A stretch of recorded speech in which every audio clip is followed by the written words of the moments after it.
Saudações, aqui quem vos fala é Felipe Bambam. Aqui quem fala é Sandro Bastos e seja bem-vindo ao Pod Cine.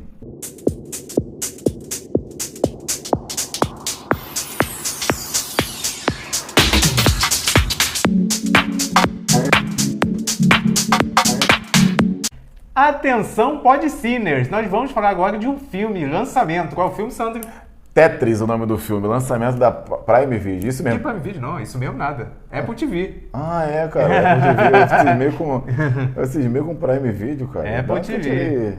É porque é Apple Prime, Apple Pie, é um P. Apple Pie.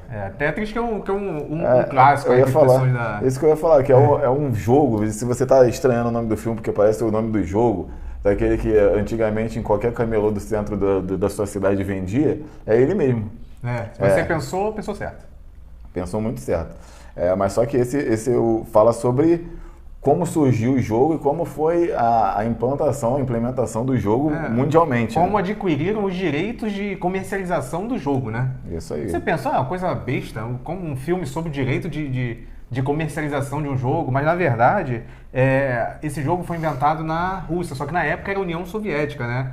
Em plena Guerra Fria, com a União Soviética em crise. Final da Guerra Fria. Em plena, porque no período de Guerra Fria, mas estava no final, já o governante já era o Gorbachev.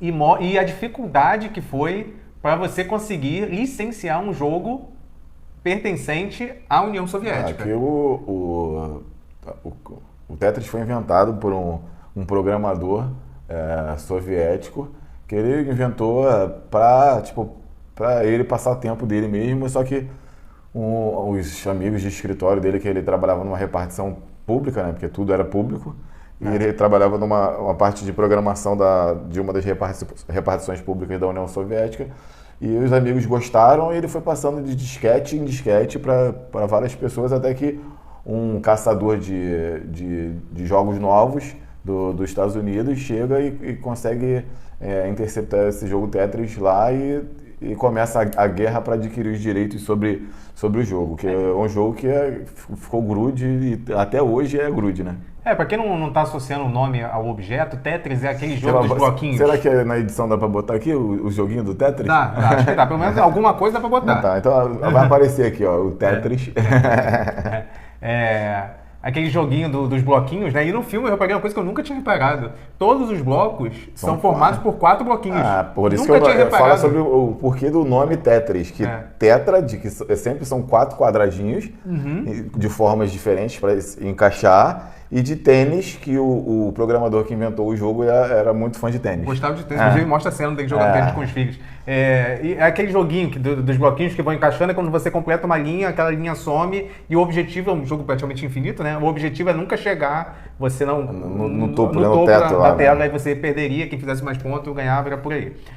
Isso ficou muito conhecido antigamente, principalmente nos Game Boys, né? Tinha aqueles portáteis, coisas que não existiam na época, e isso ajudou a difundir o Game Boy. E é uma história, assim, primeiro que é baseado em fatos reais. É muito interessante por isso, realmente, tirando, claro, a adaptação do que é o real para o cinema, é claro que eles botam algumas coisas a mais no filme, mas é baseado em fatos reais, as coisas que realmente aconteceu por trás dessas negociatas aí do mundo dos games e ainda mais batendo de frente com essa parte de mundo capitalista e mundo comunista, né? O filme é frenético, né? O filme é o tempo todo acontecendo tudo. O filme em 5 minutos ganhou, até pela estética do filme.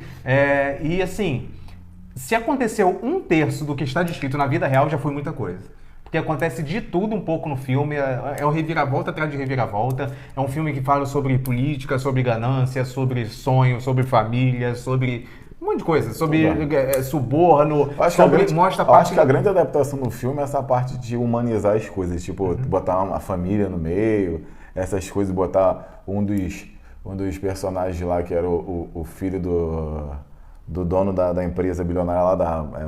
Microsoft, né? Microsoft é do grupo Mirror, né?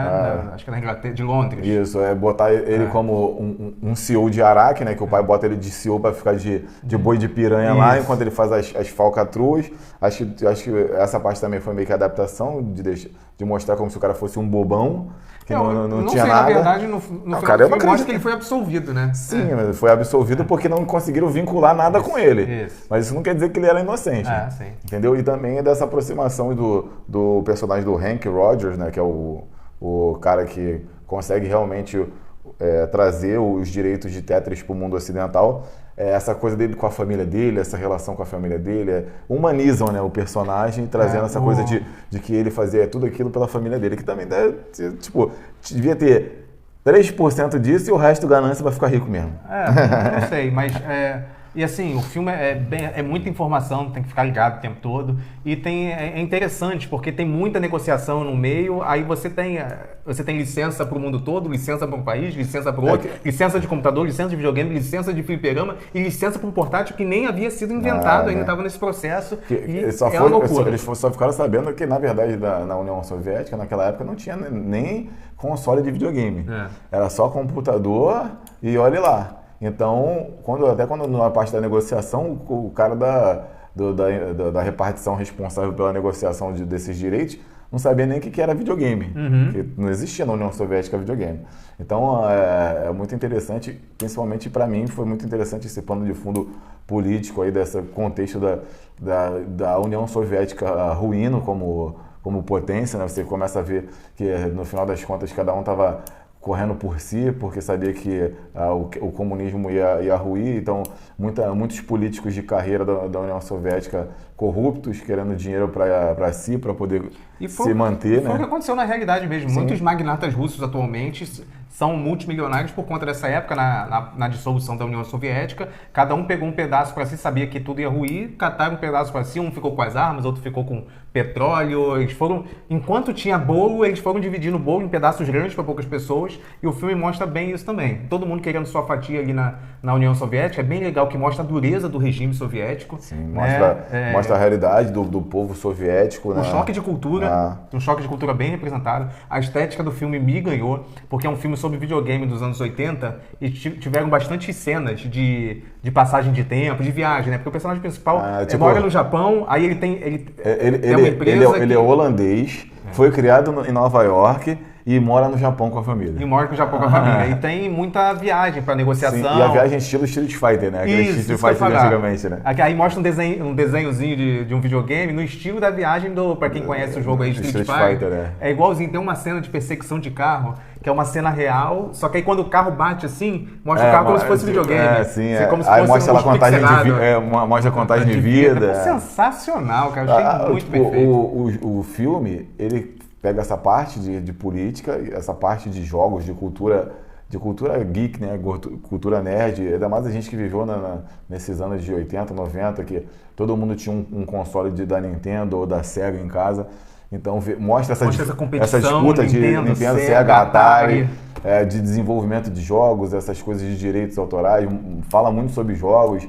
O personagem lá, o Hank Rogers, quando quer cativar o presidente da Nintendo, ele vai falando todo um discurso baseado em jogos da Nintendo, Mario Bros, que é o carro-chefe até hoje da Nintendo, fala sobre alguns outros jogos que eu não estou lembrando agora, para criar a narrativa dele do discurso com o presidente da Nintendo. Eu achei muito interessante isso, né? Porque fala sobre Tetris, mas também fala sobre toda essa cultura de games da década de 80, 90, né?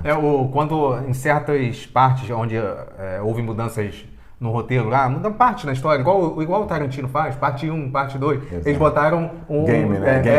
Tudo pixelado lá quando foi videogame. Jogador 1. Fase 1.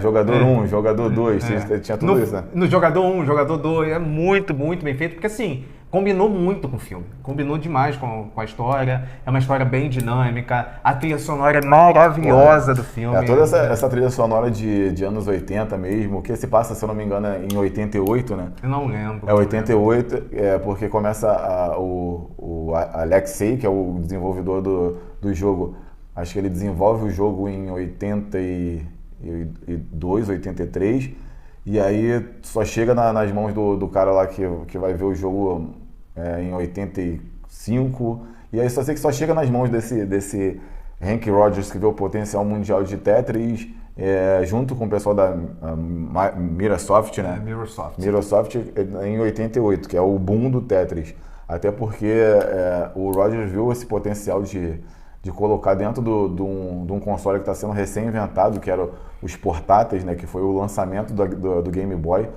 Quando eles adquirem o direito do Tetris, de fato, e é o lançamento no Natal daquele ano do Game Boy, tipo vendas absurdas. Então foi logo no lançamento dos consoles portáteis e mostra essa migração, né, esse avanço da tecnologia dos consoles. Na verdade, mostra o avanço dos games historicamente. Começaram no PC, foram para os consoles, depois foram para os consoles portáteis. Então, fala sobre os fliperamas, que também até hoje fazem muito dinheiro.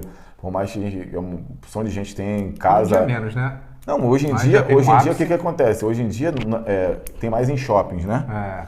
Mas hoje em dia muita gente compra para dentro de casa. Sim, você manda fazer, bota o jogo e deixa dentro de casa. Então, para quem viveu essa década desses jogos, é muito legal que você vê toda essa parte de história de avanço de jogos, de consoles, toda essa parte de contexto político da ruína do comunismo na União Soviética e da União Soviética em si ruína, né? Que logo em seguida disso eles botam como se fosse o evento-chave, a perca dos direitos do Tetris, a venda dos direitos do jogo Tetris para o Ocidente, como fosse aquele caquinho que estava faltando cair para terminar de quebrar tudo, né? Uhum. Então eles botam no filme como se ali a venda dos direitos do jogo fosse o que terminou de ruir a União Soviética, e mostra todas essas coisas que aconteceram na abertura do comunismo da União Soviética. Então, eu estava falando, já falei sobre a parte estética, que eu gostei bastante, o ritmo acelerado, montagem, eu gosto de montagem frenética, assim, gosto bastante. Quando eu estava falando de trilha sonora, que as músicas de fundo, elas tinham um quê de arcade, né? Uhum. Você lembrava a música de um jogo no fundo, com os personagens correndo e tal, como se tivesse uma música de um jogo no fundo, bem maneiro. Tem uma cena muito bacana com uma música que eu adoro, que é a Final Countdown da banda Europe. Que, né? Que também faz uma referência a um filme que é Ocidente contra o Oriente, que é Rock 4, que é quando o Rock vai para a União Soviética lutar contra o Dragon, o Ivan Dragon. Isso aí. Que uma das cenas que é o treino do Apollo, se meio com o Apollo, do Dragon, e o treino do Rock vai tipo equiparando o treino de um com o outro, e a música é The Final Countdown, é muito maneiro. Pra quem não conhece a música, cara... Fica por essa, não. Trilha sonora do Podcine tá maravilhosa. Vamos fazer um carnaval de séries do Podcine. Trilha sonora. Qual seria a nota? O meu tututu? 10.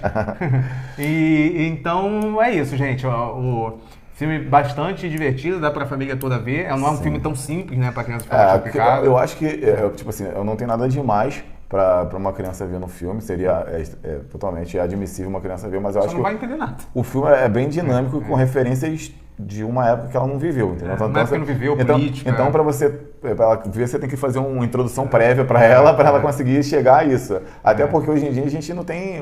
A Nintendo perdeu força como console, hoje em dia a gente vê a predominância da Sony com o PlayStation e da Microsoft com o Xbox. Então a Nintendo perdeu força, a Sega perdeu força, a Atari perdeu força. A Nintendo que está querendo cair para o nosso lado agora, então ela está começando a querer criar uma narrativa de começar a fazer um mundo Nintendo para filmes. Lançou o Mario agora, que tem sido um sucesso, por sinal eu não assisti ainda. Eu não assisti ainda, mas eu já vi alguns comentários falando muito bem sobre esse filme Mario aí. Vamos ver se... Eu também vou assistir, vamos ver se ele é bom mesmo. Sim. Então, gente, Tetris na Apple TV, me corrigindo lá do início, Apple TV. Vai lá conferir. Um filme muito bom, muito dinâmico, pra gente aí da faixa dos 40 e pouco, 30 e poucos anos. Mas você 40 e pouco? Mas você é mais novo que eu, mas você também pegou essa parte histórica aí. Da Game Boy e tal. Surpreendente, me surpreendeu muito positivamente. Porque a Apple é difícil, né? Cara, mas a Apple TV, meu irmão, é difícil tu achar uma coisa ruim na Apple TV, cara. Inclusive, eu tô assistindo a terceira temporada de Ted Lasso na Apple TV. Nós vamos falar em breve aqui, Carnaval de Segue de Ted Lasso já. A terceira temporada só tá melhorando. Caraca, vai acabar, né? Cara, a Nike fechou contrato com a Apple TV para criar um uniforme fictício pro time, que o time não existe, né? Na realidade, o Richmond, né? Tem um uniforme que, inclusive, eu já até encomendei meu uniforme do Richmond. Pra fazer aqui, claro. Se chegar a tempo, dá pra fazer com o uniforme do Richmond. Vamos ver se vai dar tempo. Então, Nike, se vier aí, pode mandar uma camisa aqui pra mim do Podcine. Se você reparar todos os vídeos aí, eu tô com uma camisa de time diferente. Inclusive, eu tô com a camisa do Remo aqui, em homenagem aos torcedores do Corinthians. Valeu? E manda a camisa do Richmond pra mim. Então, a Apple TV é difícil de fazer alguma coisa ruim, tanto seriado quanto filmes. E nem então, caro, acho que tá R$10 por mês, alguma coisa assim. Não sei, você dá uma pesquisada lá, tem parcerias aí com outras plataformas, você vê se fechar. Então, Tetris, filme muito bom, contexto histórico bom, muito bom. E bom. Muito bom, bom.